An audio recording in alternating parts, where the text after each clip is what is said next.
morning, children, and welcome back to our online classes. Today, we are going to learn about the poem Imagination, written by George Bernard Shaw. Let's learn something about the poet. George Bernard Shaw, also called as G.B. Shaw, was born on July 26, 1856 in Dublin, Ireland and died on November 2, 1950 in England.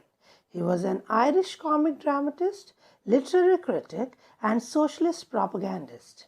He was the winner of the Nobel Prize for Literature in 1925. Some of his notable works include Pygmalion, Mrs. Warren's Profession, Arms and the Man, Saint Joan, Heartbreak House, Major Barbara, Caesar and Cleopatra, Man and Superman, The Doctor's Dilemma, Androcles and the Lion. Imagination. What is imagination? Imagination is the simple idea of just letting the thoughts flow. So, in this poem, we are going to learn about the simple ideas, the thoughts that come to the mind of a child and the change in the thought process as he grows up. So, let's learn about the definition of imagination. Imagination is defined as the ability of mind to be creative or resourceful. It's the action of forming new ideas or images or concepts of external objects not present to the senses. So, whatever you cannot really see, you sometimes imagine them. Yes, something which you read or something which you hear from someone, you take these into ideas, the ideas to imagine, to give a visually, you can say a visual effect to our thought process. Let's begin with the poem.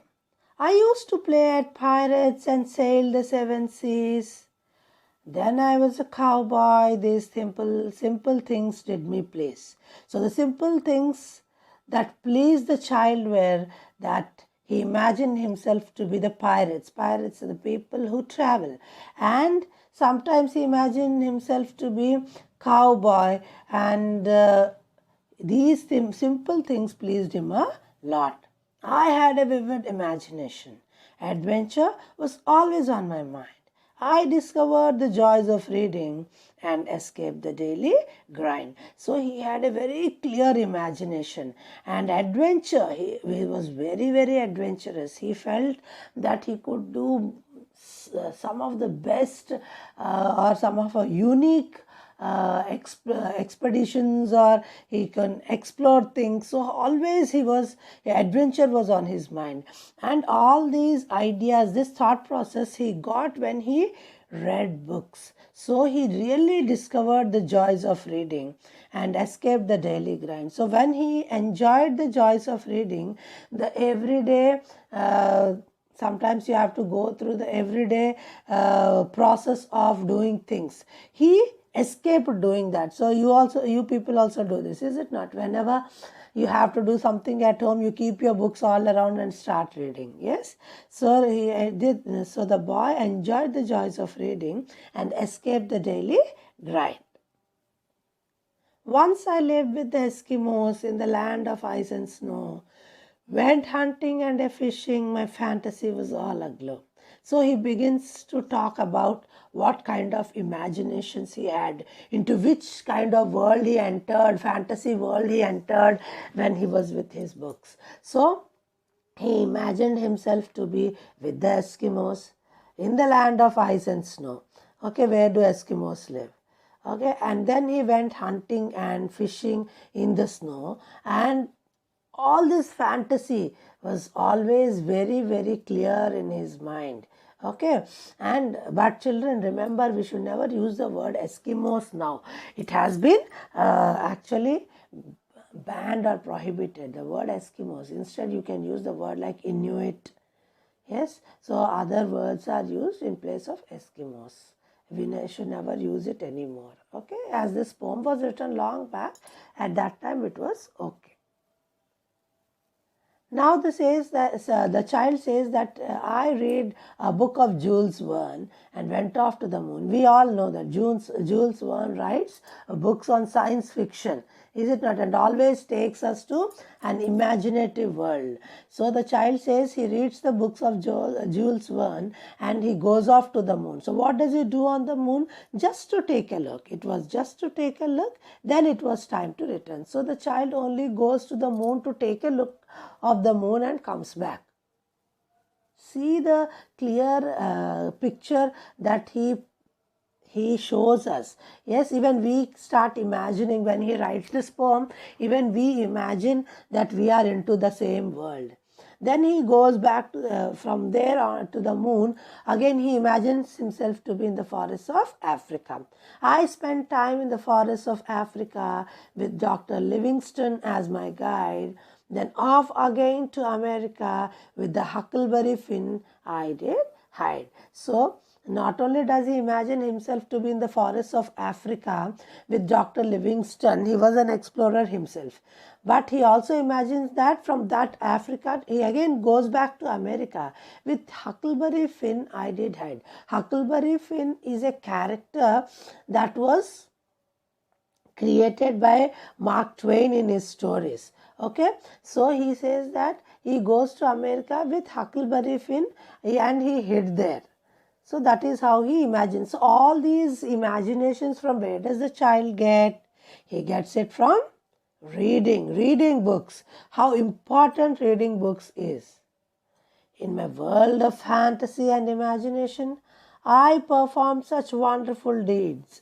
A hero of all the nations, I was the one that did succeed. So he says that he could imagine himself as a hero, not just in one nation. That means there are special heroes for every nation. Like we have learnt here about Huckleberry Finn or Dr. Livingstone or Robin Hood in Indian stories. So we have different heroes in different nations.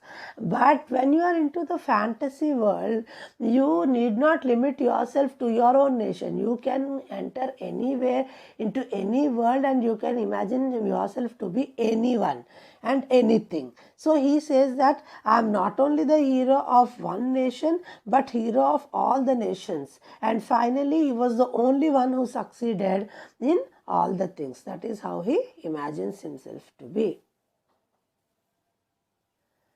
Then I grew up my childish world at the end. I had become serious. It nearly drove me around the bend. I still do like the mysterious. This is the message I am trying to send. So the boy now comes out of his childish world because he is growing up. Okay, and he has become serious because he has to become serious with with his books, with his reading subject, or with his profession. Okay, and it nearly drove me around the bend means he has to work a lot. So while he does all these things, as his hard work, as he has to spend more of his time in working hard with his books or with his profession, he no longer goes into the childish world as he used to do as a child. But he says that this mysterious thoughts that I have entering into the fantasy world, that still I do. Sometimes, not as much as when I was a child, but still I do it sometimes. And this is the message I am trying to send. Means the poet sends the message that every person has got a child in him forever. And this child in him always makes him creative, always keeps him creative and imaginative. And only people who are creative and imaginative are the people who discover new things or who invent new things because they think something different, not away from the regular. Okay, so here this is the message that the poet is sending us. Okay, let's as I have highlighted the vocabulary words of this poem, let's learn their meanings. I wanted to play at pirates means he wanted to pretend to be a pirate and play a game. Okay, so pirates, as I have told you, the people who travel. Vivid, very clear.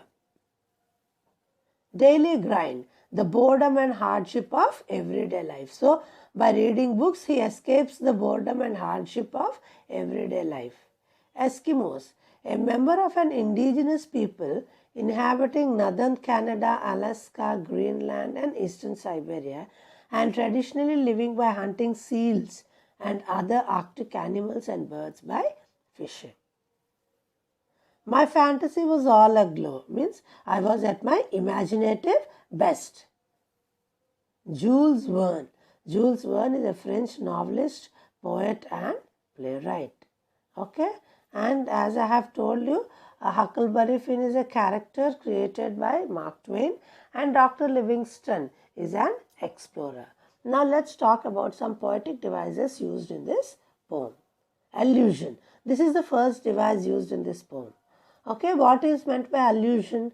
Allusion is a figure of speech in which an object or circumstance briefly and indirectly refers to another person, place, thing, or event. That means while you are writing a poem, when you give a reference to some other person or some other thing directly or indirectly, then we call it as allusion. In this poem, the reference to Dr. Livingstone and Huckleberry Finn is the allusion. Imagery. This poem is full of vivid descriptions only, imaginations. So, imagery is the poetic device used. Imagery is the use of vivid descriptions in order to explain a situation to a reader or listener. It's a way of building a picture or image in mind so that the audience can gain a greater understanding of the situation.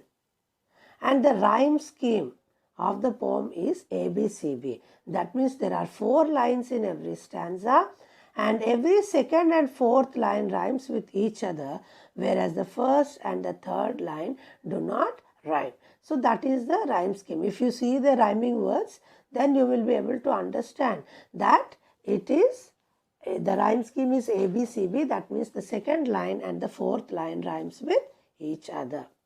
Okay, children, hope you have understood this poem very clearly, and you also have gone into the same imaginative world that the child has gone. Remember, children, always let your thoughts flow. Thinking is the most important, you can say, something which denotes or signifies our liveliness. Yes, so keep thinking, keep imagining. Okay, the homework for you is that complete the exercises which have been discussed, given in the textbook. Take the help of this video and complete the exercises. Thank you, children, and have a good time.